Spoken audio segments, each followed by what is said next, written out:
guys, this is my first video about books and doing a book review, and today we're going to be talking about The Girls I've Been by Tess Sharpe. This is a crime thriller with a bit of romance, YA novel, I would say. Yeah, that's what I would class it as, but yes, today we're going to be talking about this book. This video will contain spoilers, so if you haven't read the book and you plan to, I would not watch this video. So, just a warning. Also, I would check the content warnings before you read this book, because it's definitely something you need to check, because it could be potentially triggering to quite a few people. Yeah, I will not be talking about any of that in this video today. I mean, I might touch on it very briefly if it comes up when I'm talking about the summary of the book and what happened and stuff, but overall I will not be going into detail about some of the things that happened, just to be safe and careful for anyone that is watching. Let's start with the main character. Her name is Nora, and she is a teenage girl who has been through a lot in her life already. So she moves to a small town with her older sister Lee, because she has escaped her con artist mother. I think they have depicted, like personally, as someone who hasn't been through the stuff that Nora and Lee have been through, I think they have depicted this very well, the emotions and everything, because I feel that if the author has managed to write the emotions so that you can almost secondhand feel them, they've done a good job at it. So I'd say she's done a pretty good job. Yes, so they move to a small town because they are escaping their con artist mother, who is horrible person. She is very convincing and manipulating towards Nora and Lee, but obviously Lee doesn't live with them. She went through all of that before, so she knows exactly what Nora is going through pretty much. But yes, that is pretty much the first few chapters of what happens. They also touch on what happened with Nora and her mother a lot further in the book, but at the beginning what happens is they go to a bank. Nora goes to a bank and she's meeting up with her girlfriend Iris and her ex-boyfriend Wes, who is still her best friend in a lot of ways, as they call it in the book, Frankenfriends, which I like a lot. I think it's very funny and I think it fits very well. Yes, they meet up at a bank to cash in the money that they raised doing a thing at like an animal shelter, from what I remember. Yes, they raised quite a lot of money for that, so they go to the bank, you know, to put it in a safe or whatever, and that's when it all goes down. There is a bank robbery, and there is red cap guy and grey cap guy, I think. Don't quote me on that, I could be completely wrong. Again, it's been a while since I read this book, so unfortunately this review might not be completely accurate, but I wanted to do it anyway because I love this book. But yes, there is a bank robbery. We later find out that you know, they just want the money and all of that, and you find out that Nora actually has a stepfather who is also a con artist, so she has the last name as him as well, and basically she's known for being a bit of a psycho on the internet and getting revenge on her dad or stepdad and everything. So she's kind of known in the prison world because he's in jail now. So yes, all of that, and we find out that they want her, they're gonna take her instead of the money and just stuff like that. Honestly, I recommend reading it if you really want to get a detailed review. Obviously, this is just a brief review. I'm going to talk about the characters now. So obviously we have Nora, who we love. She is a teenage girl with brownish, blackish hair, like the picture. She wears a lot of flannel shirts, a lot of jeans, very tomboy, grungy kind of style, I'm guessing, from how the book described it. Because obviously the girls she's been before were all different styles, because she had to take on a different person each time for a different con because of her mum. So yes. And then we have Iris, who is Nora's girlfriend, and she is the biggest sweetheart ever. I mean, don't doubt her, like, don't think she's completely innocent, because she's not. She literally built a bomb in the book. But anyway, she is the biggest sweetheart, and I love her because she's so sweet. She dresses in a very vintage pin-up kind of big dresses. Bridget Bardot, I think her name is, kind of French vintage model kind of style. I don't really know how to describe it. Gorgeous dresses, that kind of thing. Big lovely skirts, big hair, cute makeup, lip gloss, that kind of thing. And yes, that's her style, and I don't remember what hair colour she has. No, unfortunately I do not remember what hair colour she has, but I know it said about her having long beautiful hair, probably not super long, maybe even the same length as mine. But yes, that's Iris. And then we have Wes. He is Nora's ex-boyfriend, who found out about the con, the lies, everything like that. And they're not together anymore, but they remain best friends because, you know, too much emotional connection. They are Franken friends, as they call it. And he again is very, very, very sweet. He's described as kind of like a jock, maybe, very popular boy vibes, kind of. Wouldn't really expect them to be together, kind of, but he's very sweet and we love him. So yes. Then we have Lee. She is Nora's older sister, and she is an independent woman, and we love her. She's amazing. She does what she wants. She's a private investigator, I'm pretty sure, and she just always wants to look after Nora, pretty much. That's why they moved away, to get away from their con mother, who is in prison now, but just start a whole new life. That's what Lee is like, and we love her. Moving on. I will cover more about characters later, but that was just kind of a basis of who they are, what they dress like, that kind of thing. Moving on anyway. I have to say the vocabulary and the way this book is written is amazing. That's why I love it. I mean, it's not the only reason, but it definitely plays quite a big part. It is written like how teenagers speak, and I love that.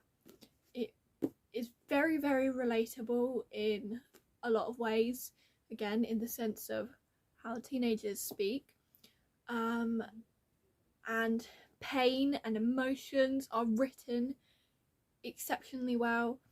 So I really can't recommend this book more if you're looking for a queer romance, but also a thriller crime kind of book. I genuinely cannot recommend this book more because of the way it's written.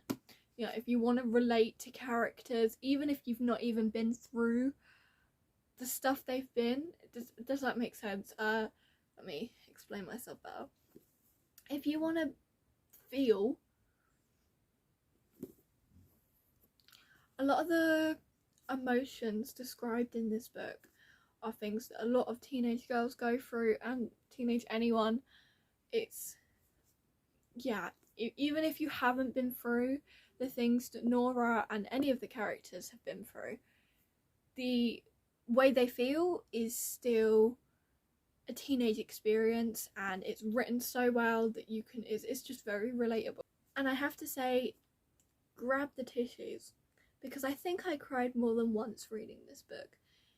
It was gut-wrenchingly sad, but also just amazing. Again, so well written, so relatable and raw. And okay, next I wanted to talk about the way it is written, not in vocabulary or anything like that, or grammar or just that kind of thing, but the chapters and the story, kind of. So you have them in the bank with what's currently going on in the present time, but then you also have the phone transcripts between the robbers and Lee and Deputy O'Malley, I think, or Sheriff, I'm not sure, part of the police department. You have the phone transcripts as well. And then you also have flashbacks from what happened between Nora and her stepdad, or flashbacks between Nora and Iris, Nora and Wes, Nora and Lee, just flashbacks in general, but they are mainly about Nora and her mum and what she went through, which, again, content warnings, you're gonna have to check them. But I just wanted to say I really like the way it's all written like that, because at first I found it very confusing. I was kind of like, why is there so many like POVs switching back and forth? But then you realise, like, no, they're literally the same person. I'm not the brightest, so you know, it took me a minute.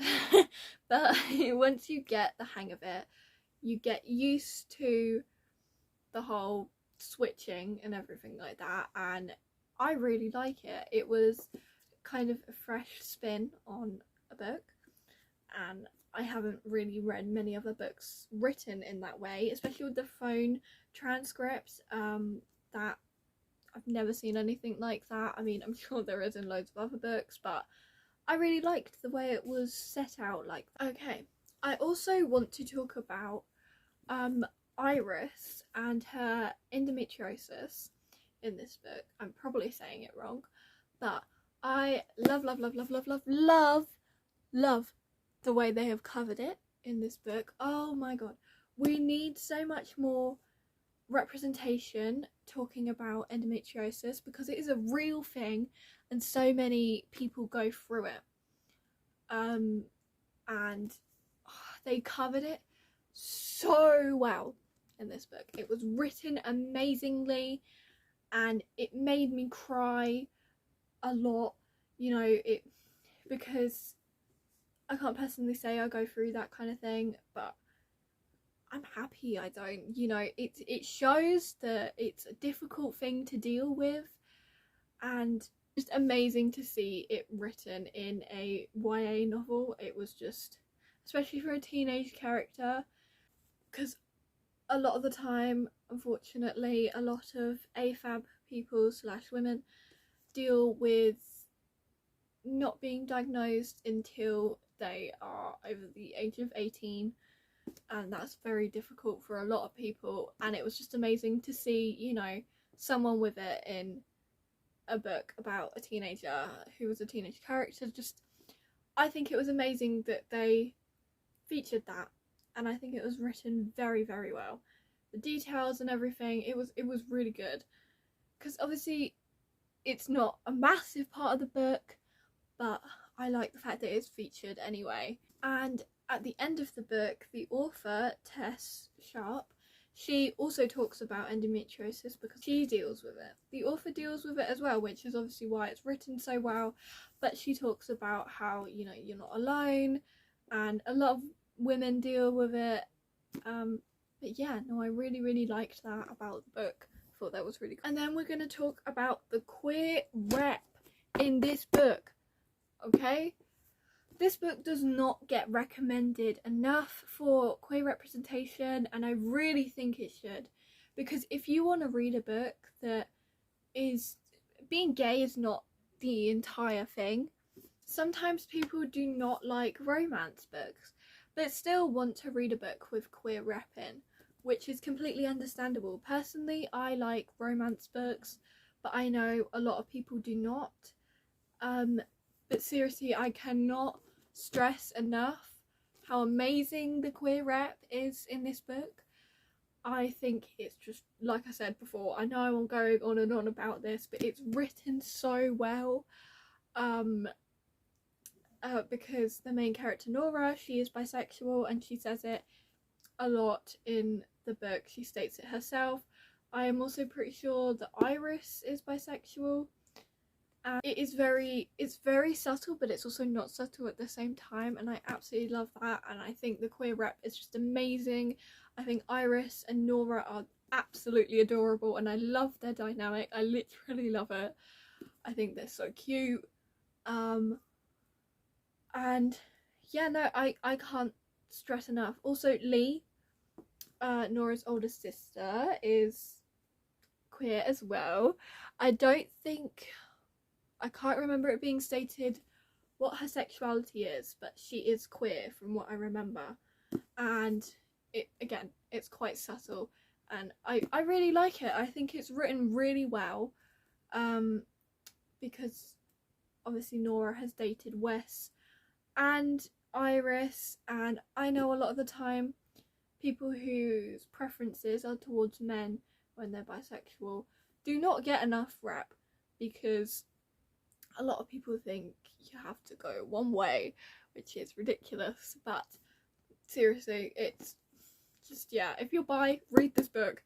If you're queer, read this book, please, because it's so good. And also, I'm going to talk about how I relate so much to Nora. If you are queer and grunge and you like slightly more alternative things, and you have a lot going on inside your head, you know, mentally and stuff, I can't stress enough, you will relate to Nora so much, and maybe Iris as well, and maybe Wes, but Nora is so relatable for me, and that made the book even more enjoyable when you are able to fully relate to the characters. And I mean, I haven't been what Nora's been through, but her emotions, her style, everything like that, I fully relate to that kind of thing, and it makes the book even more enjoyable. If you like true crime and fashion, you will love Iris, because she's just, yeah. And if you're a little bit of a nerd, a jock, and popular as well, you will love Wes. Because he's a sweetheart. But yeah, it's kind of a character for everyone. I mean, I loved Lee as well, because I'm an older sister, so if you're an older sister, yeah, you will like her, and you will understand that she just wants to protect her sister from her mum. And it's just, say about how I loved the ending. I thought it was a really, really good ending, and how Nora walked away feeling fulfilled, being able to talk to her mum, and just knowing that her past lives, or not her past lives, but the people she used to be, the girls she's been, doesn't define her, and her trauma doesn't define her. And I think that is a really great message. And I loved the ending. It was very cathartic. Is that the right word? Probably not, but it was very satisfying. And yeah, I think it was a really, really great ending to the book. I thought it was a fantastic book, and I am so excited for the movie to come out with Millie Bobby Brown in. It says about it here. I'm very excited for that. When it does come out, I will definitely be watching it. And yeah, I cannot recommend this book more. I think it's great, and if you like queer crime and thriller and kind of books, then I definitely recommend this to you. You just need to read it. It's just so good. So yeah, I think that's pretty much all I'm gonna say about this book. There is also, at the end of the book, resources for people who have dealt with abuse, because it does touch on that topic quite a lot in this book. So if you've ever dealt with any of that, you know, there is resources at the back of the book. But yes, that's all I'm going to say about this book, and I genuinely thought it was amazing. I can't recommend it anymore. Just go read it, go buy it. Thank you for watching my little book review. Like I said, it was a bit brief, but it wasn't too brief. If you want to see more content like this, please like and subscribe. You don't have to, I'm not going to force you, but please do. And maybe leave a comment if you want me to read a certain book and review it, or anything like that, or I could review a movie, anything really. Yes, thank you for watching.